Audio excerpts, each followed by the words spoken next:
जय महाकाल, जय महाकाली दोस्तों। आप सभी का मेरे YouTube चैनल अघोरी माँ काली की शादी का चैनल में बहुत बहुत स्वागत है। आशा करती हूँ कि आप सभी स्वस्थ होंगे, तंदुरुस्त होंगे और खुशहाल होंगे।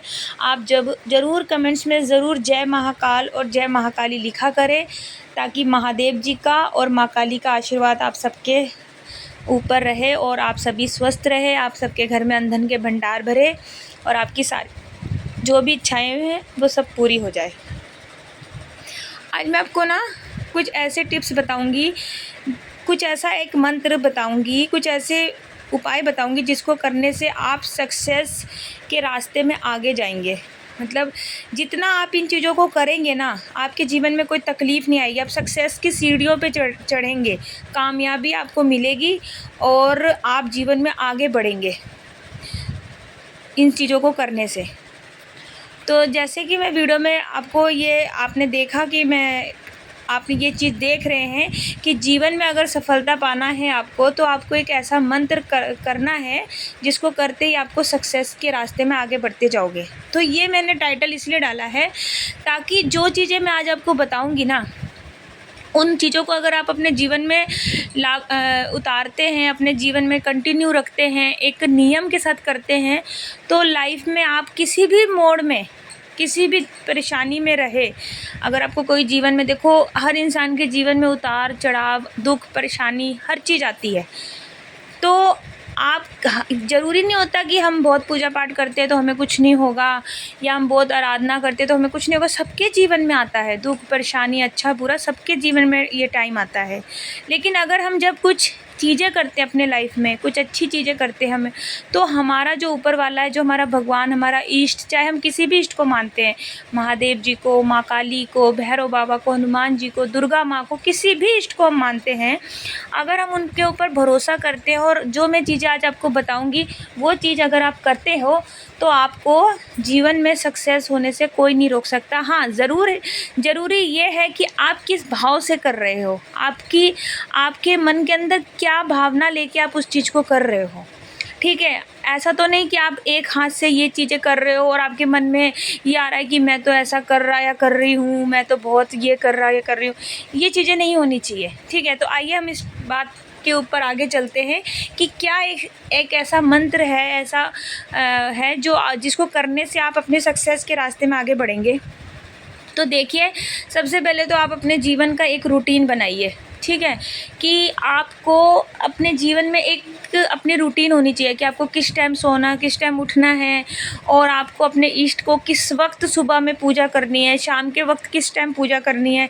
आप अपना एक टाइम बना के, फिक्स टाइम बना के कर चलिए। अगर आप, हाँ होता है इंसान कहीं बाहर जा रहा है, कहीं आ रहा है, तो थोड़ा बहुत लेट सवेर हो जाता है, लेकिन अपने इष्ट को का एक टाइम बनाइए। अगर सुबह आप 5 बजे पूजा करें तो 5 बजे ही करिए। शाम को अगर आप 8 बजे कर रहे हैं, 7 बजे कर रहे हैं, 6 बजे कर रहे हैं, तो उसी टाइम कीजिए। थोड़ा बहुत ऊपर नीचे चल जाएगा। पहला पॉइंट तो ये है। ठीक है, क्योंकि जब आप अपने इष्ट की तरफ झुकाव रखते हैं ना अपना, तो आपके इष्ट भी आपकी तरफ अपनी ममता रखने लग जाते हैं। और जब आप उनकी कंटिन्यू पूजा पाठ करते हैं ना, तो फिर क्या होता है कि वो आपका वेट करते हैं कि मेरा भक्त अभी नहीं आया, या मेरा बच्चा इस टाइम आता है, डेली मेरे को पूजा करता है। अगर आप कभी 5 बजे करें, 6 बजे करें, तो फिर इस तरह से खुद को, मतलब आपके इष्ट को भी ये रहता है कि मतलब हर एक चीज़ का टाइम होना चाहिए। समझ रहे हैं? तो सबसे पहले तो आपको टाइम बनाना है। ठीक है, दूसरा, जैसे आप सुबह ब्रह्म मुहूर्त में उठने की कोशिश कीजिए और नहा धो के पाठ पूजा जो भी आप करते हैं वो कीजिए। उसके बाद जैसे ही आपने गाय को एक रोटी ज़रूर देनी है अपने जीवन में। ठीक है, जो आप जीवन में ये अपना नियम बना लीजिए कि आपको गाय को रोटी देनी है, क्योंकि जो हमारी गायें होती है उसमें हमारे सभी देवी देवता विराज होते हैं, उनका रूप होता है। ठीक है, जब हम उनको देते हैं, और वैसे भी वो बेज़ुबान होते हैं, तो जितनी हम अपने ये जो बेज़ुबान जानवर होते हैं उनकी हम सेवा करते हैं ना, हमें उससे दुगना हमें पुण्य प्राप्त होता है। तो दूसरा पॉइंट ये है कि आपको गाय को डेली एक रोटी देनी है, उसके ऊपर कुछ मीठा रखकर। तीसरा, आपने क्या करना है, जैसे कौवे हो गए या जैसे पंछी हो गई, तो उनको आपको कोशिश करना है कुछ बाजरा, कुछ अनाज मिक्स करके, 7 तरह के, इस तरह के अनाज मिक्स करके। अगर आप 7 तरह के नहीं, एक बार आप बनवा लीजिए, है ना, एक बार आप 2 किलो 5 किलो इकट्ठा रख लीजिए। एक मुट्ठी आपने उठाया, डाल दिया। ठीक है, उनके लिए पीने का पानी रखिए। ठीक है, ये तीसरा पॉइंट हुआ। चौथा पॉइंट है आपको कुत्तों को कुछ ना कुछ देना है, चाहे बिस्कुट दीजिए, चाहे उन्हें दूध पिलाइए, कुछ ना कुछ दीजिए, ठीक है।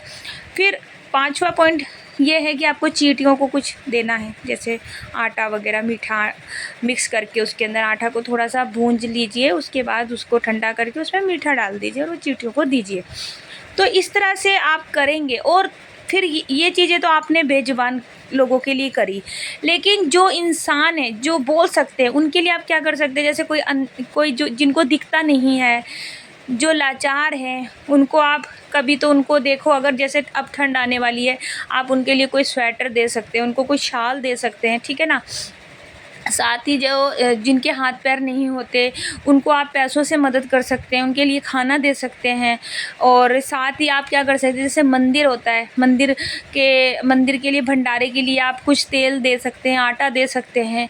इस तरह से आप कीजिए, ठीक है। भंडारे में आप ज़्यादा से ज़्यादा अपना हिस्सा लीजिए, उनको भंडारे में आप पैसे दीजिए, आटा दीजिए, जो आपसे बनता है, एक आटे का कट्टा दे दीजिए कि तेल का कनस्तर दे दीजिए, ये दीजिए। और जहाँ माँ की अखंड जोत जल रही होती है, माँ काली की या आपकी जो भी इष्ट है, जो आप किसी मंदिर में जाते हैं और आपके वो इष्ट है वहाँ पर, और आपने देखा होगा वहाँ पे अखंड जोत जल रही होती है, ठीक है ना। तो आप उनके अगर वो तेल से जल रही है तो तेल दीजिए, घी से जल रही तो घी दीजिए। साथ ही आप माँ को बाकी तो जैसे मैं बताती रहती हूँ कि माँ को नींबू की माला पहनाइए, ये सब चीज़ें तो है, लेकिन आज मैंने सोचा कि आपको इस तरह की भी जानकारी दूँ, क्योंकि ना जब हम अच्छे कर्म करते हैं ना, तो जो हमारे पिछले जन्म के हमारे पाप कर्म होते हैं, जो हमने किए होते हैं, उनका दोष हमें लगा हुआ होता है, जो हमें भुगतना होता है, ठीक है। इंसान है, अगर हम अपने गलत कर्म करेंगे तो वो हमें नेचुरल सी बात है, वो हमें उस चीज़ को पूरा उसको करके ही उसका वो मिलेगा, ठीक है ना। तो हमें क्या करना है कि हमें अपने जो, अगर हमने हो सकता है हमने बहुत पुण्य अच्छा ना करा हो पिछले जन्मों में, तो हमें उन पाप कर्मों का दोष लगा होता है। तो जब हम कुछ अच्छे कर्म करते हैं तो वो दोष का जो हमें बुरा इफ़ेक्ट आना है वो धीरे धीरे कम हो जाता है। और जब हम किसी बेजुबान की मदद करते हैं, उनको खाना देते हैं, उनको हरा चारा देते हैं, जैसे गाय को आप हरा चारा दे सकते हो, ठीक है ना, उनको हरा चारा देते हो, तो इससे क्या होता है, इससे हमारे ग्रह भी सही रहते हैं, ठीक है। साथ ही हमें एक तो बेजुबान की हमें उनकी दुआ मिलती है, साथ ही जब हम उन्हें दान पुण्य करते हैं तो हमारे ग्रह भी सही होते हैं, और जो ऊपर जो हमारे इष्ट है, हमारे भगवान है, उनकी भी हमें आशीर्वाद प्राप्त होता है। तो इस तरह से हमें तीन तरह से आशीर्वाद मिलता है, जैसे बेजुबानों का हमें आशीर्वाद मिला, साथ ही हमारे ग्रह ठीक हुए, साथ ही हमारे इष्ट का आशीर्वाद भी हमें मिलता है, क्योंकि हमारे इष्ट बहुत खुश होते हैं। अब हम पूजा पाठ कर रहे हैं, लेकिन हम दूसरों के लिए तो मन में ये रख रहे हैं कि अरे वो कैसे तरक्की कर रहा है, अरे वो कैसे कामयाब हो गया। तो ये चीज़ें नहीं रखो मन में, ठीक है।